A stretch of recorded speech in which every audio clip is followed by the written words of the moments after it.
मैं सरकार बारे जे ये कह लवां कि तुसी जिहड़ी हरकत कीती आ ये लैना तुहाडे उत्ते बिल्कुल ठीक ढुकदियां कि नसीब बिगड़ा तो गूंगे बुराई करने लगे, नसीब बिगड़ा तो गूंगे बुराई करने लगे। हमारे कद के बराबर ना आ सके जो लोग हमारे पांव के नीचे खुदाई करने लगे। तुसी ये काम कीता। जिन्ना लोकां दे बच्चियां दियां बुजुर्गां दियां लाशां तरंगियां दे विच लपेट लपेट के जिहड़ियां घर वापस आ रही हुण वो देश विरोधी किवें हो सकदे आ? ਜਿਹੜਾ ਬੰਦਾ बीजेपी ਦੇ ਨਾਲ नहीं है वो ਤੁਹਾਨੂੰ देश विरोधी लगदा, ਉਹਨੂੰ ਤੁਸੀਂ देश विरोधी सर्टिफिकेट ਜਿਹੜੇ ਵੰਡਦੇ ਫਿਰਦੇ ਹੋ। ਤੁਸੀਂ ਕਹਿੰਦੇ ਹੋ ਅਸੀਂ ਬਾਬਾ ਬਘੇਲ ਸਿੰਘ ਤੋਂ ਬਾਅਦ ਇੱਥੇ ਝੰਡਾ ਲਹਿਰਾਇਆ। ਬਾਬਾ ਬਘੇਲ ਸਿੰਘ ਲਾਲ ਕਿਲੇ ਦੇ ਉੱਤੇ ਝੰਡਾ ਲਾ ਕੇ ਭੱਜਤ ਨਹੀਂ ਸੀ ਗਿਆ। ਤੁਸੀਂ ਦੱਸੋ ਕਿਹੜਾ ਝੰਡਾ ਚਲਾਇਆ ਜਿਹੜਾ ਅਗਲਿਆਂ ਨੇ 10 ਮਿੰਟਾਂ 'ਚ ਹੀ ਲਾ ਕੇ ਤੇ ਉਹਨੂੰ ਉੱਥੋਂ ਲਾ ਦਿੱਤਾ?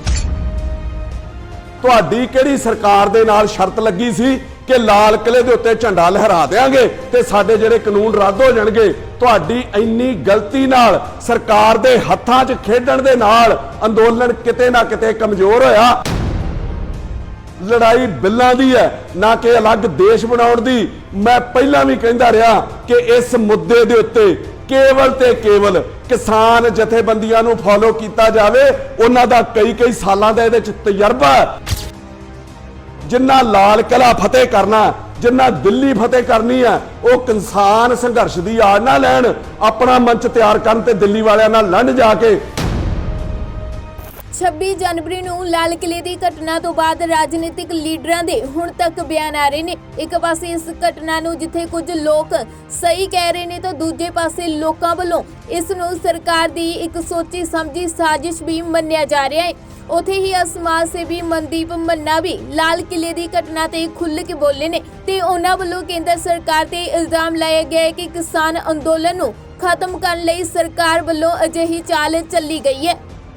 2 ਮਹੀਨੇ ਤੋਂ ਉੱਪਰ ਹੋ ਚੁੱਕੇ ਕਿਸਾਨ ਅੰਦੋਲਨ ਨੂੰ ਸਲਾਮ ਤੇ ਜੋ ਕੁਝ 26 ਜਨਵਰੀ ਨੂੰ ਸਥਿਤੀ ਬਣੀ ਤੇ ਡਾਵਾਡੋਲ ਹੋਏ ਸੰਘਰਸ਼ ਨੂੰ ਦੁਬਾਰਾ ਲੀਹ ਤੇ ਲੈ ਕੇ ਆਉਣ ਵਾਲੇ ਸ਼੍ਰੀ ਰਕੇਸ਼ ਟਕੈਤ ਨੂੰ ਦੋਹਰਾ ਸਲਾਮ। ਤੇ ਟਕੈਤ ਸਾਹਿਬ ਦੀਆਂ ਅੱਖਾਂ ਚੋਂ ਨਿਕਲੇ ਅਥਰੂਆਂ ਨੇ ਇਹ ਸਾਬਤ ਕਰ ਦਿੱਤਾ ਕਿ ਹੰਝੂਆਂ 'ਚ ਕਿੰਨੀ ਤਾਕਤ ਹੈ ਤੇ ਉਹਨੇ ਉਸ ਹੰਝੂ ਨੇ ਸਰਕਾਰ ਦੀ ਕੀ ਹਾਲਤ ਕਰਕੇ ਰੱਖ ਦਿੱਤੀ। ਇਹਦੇ ਬਾਰੇ ਜੇ ਮੈਂ ਇਹ ਕਹਿ ਲਵਾਂ कि आंख कम वक्त से उस बज़म में आंसू ना रुका, एक कतरे ने डुबोया मुझे दरिया होकर। ते हुण जो 26 जनवरी नूं लाल किले दे उत्ते होया ओदी गल करिए। होया क्यों? हर बंदे दा अपना अपना तर्क है इहदे उत्ते कि सरकार जां सरकार दियां सुरक्षा फोर्सां जिहड़ियां इंनियां कमजोर हो गईयां सी कि लोग सारिਆਂ ਦੇ ਉੱਤੇ ਹੀ ਭਾਰੀ ਪੈ ਗਏ ਤੇ ਜਾਂ ਇਹ ਸਾਰਾ ਕੁਝ ਜਿਹੜਾ ਉਹ ਸਰਕਾਰ ਦੀ ਮਰਜ਼ੀ ਦੇ ਨਾਲ ਹੋਇਆ। मोदी गवर्नमेंट गल्लां ते करदी आ चीन दी ते पाकिस्तान दी घुसपैठ रोकण दियां ते इत्थे अपने घर दे विच ढेर हो के रह गई। जां इह सरकार दी मर्जी नाल होया। गल्लां ते दो ही ने, जां सरकार हार गई ते जां सरकार ने आप कराया।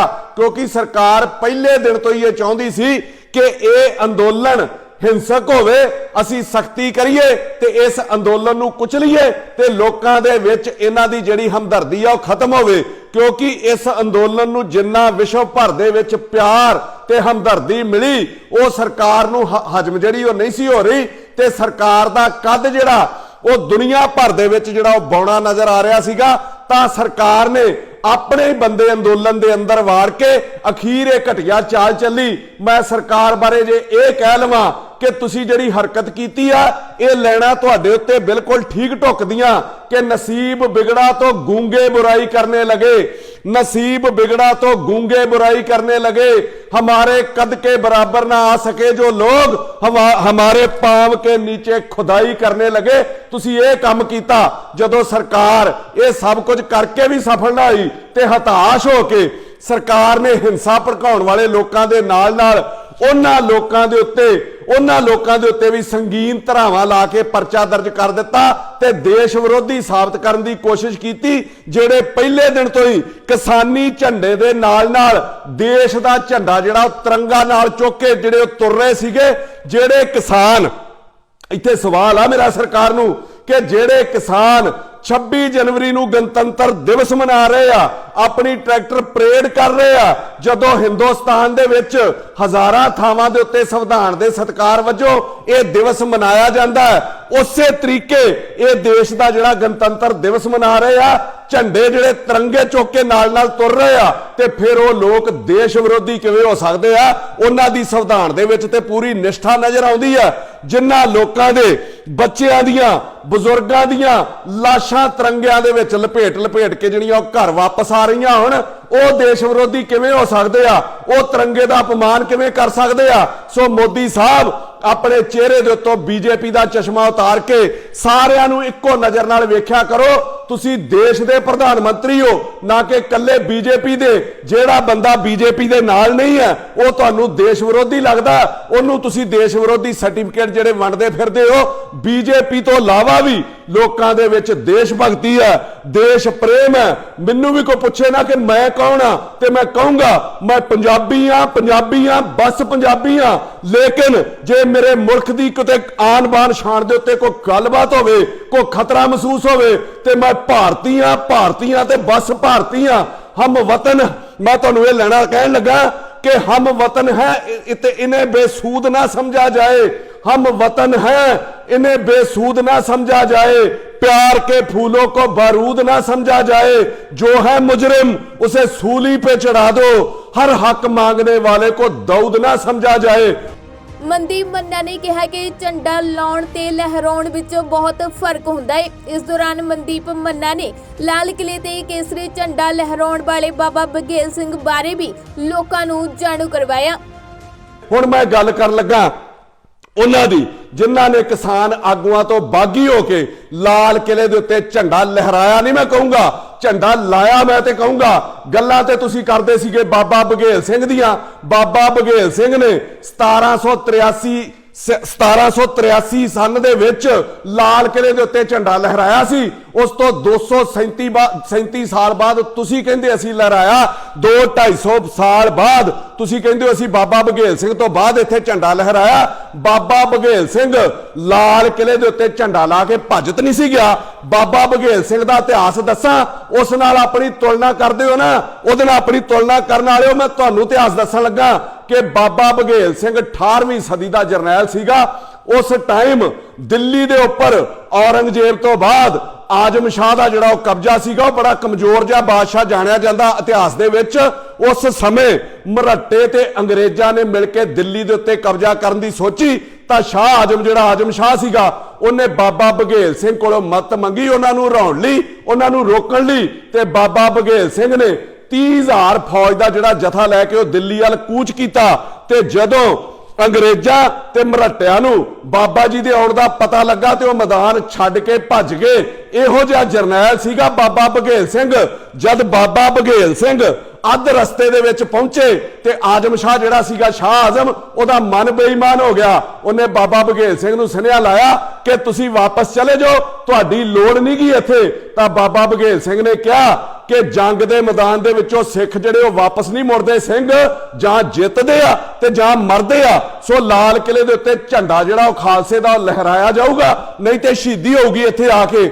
ਇੱਥੋਂ ਪਤਾ ਲੱਗਦਾ, ਇਹ ਪਤਾ ਲੱਗਦੇ ਹੀ ਜਿਹੜਾ ਸ਼ਾਹ ਆਜਮ ਸੀਗਾ ਉਹਨੇ ਦਿੱਲੀ ਸਾਰੀ ਜਿੱਦਾਂ ਮੋਦੀ ਨੇ ਸੀਲ ਕੀਤੀ, ਉਹਨੇ ਸੀਲ ਕਰ ਦਿੱਤੀ।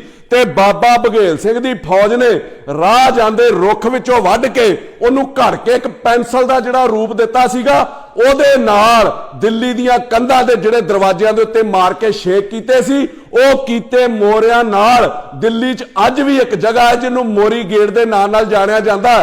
ਤੇ ਜਦੋਂ ਉਹਨਾਂ ਕੰਧਾਂ ਦੇ ਵਿੱਚ ਛੇਕ ਹੋ ਗਏ, ਇਹ ਫੌਜ ਜਿਹੜੀ ਕਿਲੇ ਦੇ ਅੰਦਰ ਦਿੱਲੀ 'ਚ ਵੜਨ ਲੱਗੀ ਤੇ ਜਿਹੜਾ ਸ਼ਾਹ ਆਜਮ ਸੀਗਾ ਉੱਥੋਂ ਭੱਜ ਗਿਆ। ਤੇ ਜਿਹੜਾ ਉੱਥੇ ਤਖਤ ਸੀਗਾ ਜਿਹਦੇ ਉੱਤੇ ਔਰੰਗਜ਼ੇਬ ਤੇ ਜਿਹੜਾ ਆਜਮ ਸ਼ਾਹ ਬਹਿੰਦਾ ਸੀਗਾ, ਉਸ ਸਿੱਲ ਨੂੰ ਉੱਥੋਂ ਪੁੱਟਿਆ ਬਾਬਾ ਬਘੇਲ ਸਿੰਘ ਨੇ ਤੇ ਦਿੱਲੀ ਤੋਂ ਘਸੀਟ ਕੇ ਇੱਥੇ ਅੰਮ੍ਰਿਤਸਰ ਲੈ ਕੇ ਆਏ ਹੋ, ਜਿਹੜੀ ਅੱਜ ਵੀ ਹਰਮੰਦਰ ਸਾਹਿਬ ਦੇ ਅੰਦਰ ਜਿਹੜਾ ਬੁੰਗਾ ਰਾਮਗੜੀਆ ਉਹਦੇ ਵਿੱਚ ਲਗਾਇਆ ਗਿਆ। ਤੇ ਜਿਹੜੀ ਦਿੱਲੀ ਦੀ 30,000 ਕੋਟ ਆ, ਉਹ ਵੀ ਬਾਬਾ ਬਘੇਲ ਸਿੰਘ ਦੀ 30,000 ਦੀ ਜਿਹੜੀ ਫੌਜ ਜਿਹਨੇ ਦਿੱਲੀ ਚੜ੍ਹਾਈ ਕੀਤੀ ਸੀ, ਉਹਦੇ ਕਰਕੇ ਉਹਨੂੰ 30,000 ਕੋਟ ਜਿਹੜਾ ਕਿਹਾ ਜਾਂਦਾ। ਉਸ ਤੋਂ ਬਾਅਦ ਬਾਬਾ ਬਘੇਲ ਸਿੰਘ ਹੋਰਾਂ ਨੇ ਦਿੱਲੀ ਨੂੰ ਆਪਣੇ ਅਧੀਨ ਕਰਕੇ ਪੰਜਾਬ ਵਾਸਤੇ ਸਾਰੇ ਦਿੱਲੀ ਦੇ ਟੈਕਸ ਦੇ ਵਿੱਚੋਂ 12.5% ਪੰਜਾਬ ਦੀ ਭਲਾਈ ਲਈ ਜਿਹੜਾ ਟੈਕਸ ਲੈਣਾ ਸ਼ੁਰੂ ਕੀਤਾ।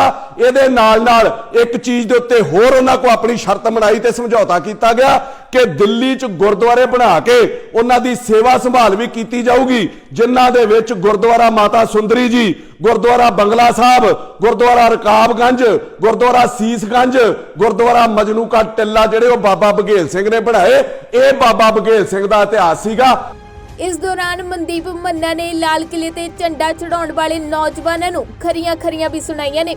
ਉਹਨਾਂ ਕਿਹਾ ਕਿ ਇਸ ਕਾਰਵਾਈ ਨਾਲ ਕਿਸਾਨ ਅੰਦੋਲਨ ਕਮਜ਼ੋਰ ਹੋਇਆ ਹੈ ਤੇ ਇਹ ਲੜਾਈ ਅਲੱਗ ਦੇਸ਼ ਬਣਾਉਣ ਦੀ ਨਹੀਂ ਸੀ, ਸਗੋਂ ਖੇਤੀ ਕਾਨੂੰਨ ਰੱਦ ਕਰਨ ਲਈ ਲੜੀ ਜਾ ਰਹੀ ਹੈ।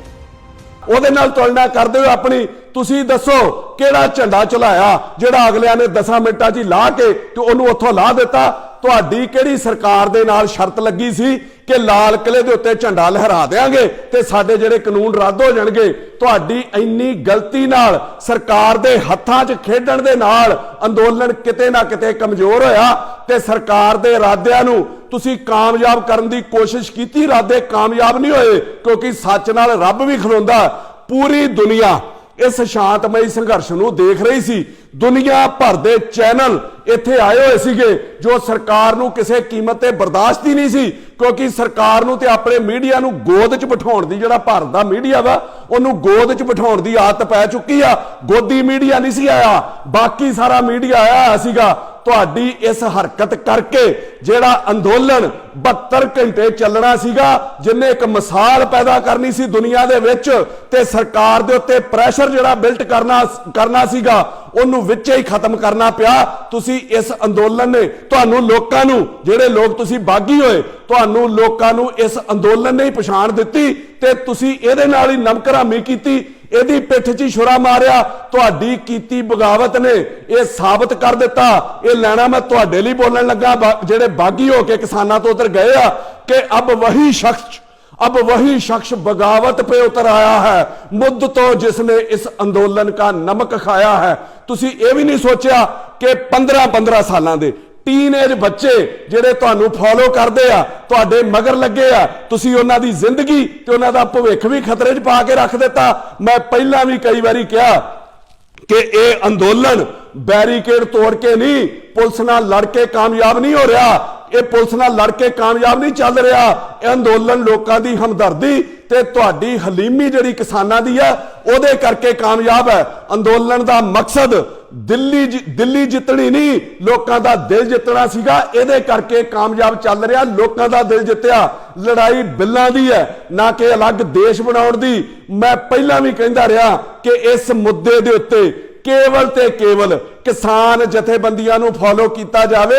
उन्हां दा कई सालां दा इहदे विच तजर्बा ते संघर्ष है, उन्हां दा कई सालां दा इहदे विच उन्हां कोल जिहड़ी समझ है वो समझ इस मसले दे उत्ते साडे लोकां कोल नहीं हैगी। ते जबरदस्ती दे सलाहकार ना बनो। जिन्ना लाल किला फतेह करना, जिन्ना दिल्ली फतेह करनी है, वो किसान संघर्ष की आड़ ना लैण, अपना मंच तैयार करन ते दिल्ली वालियां नाल लड़ जाके। दूजे पासे मैं देश के प्रधानमंत्री ते गृह मंत्री नूं भी यह कहना चाहना कि 26 जनवरी वाले दिन घटनाक्रम दे उत्ते तुसीं बड़ी मतलब जल्दी विखाई। घटनाक्रम भी आप ही कराया, सरकार की साजिश सीगी और परचा देण लग्या भी तुसीं 2 मिनट नहीं लाए ते उहदे विच जायज़ दे नाल जिहड़े लोग नजायज़ सीगे उन्हां दे उत्ते भी परचा दर्ज कर दिता गया।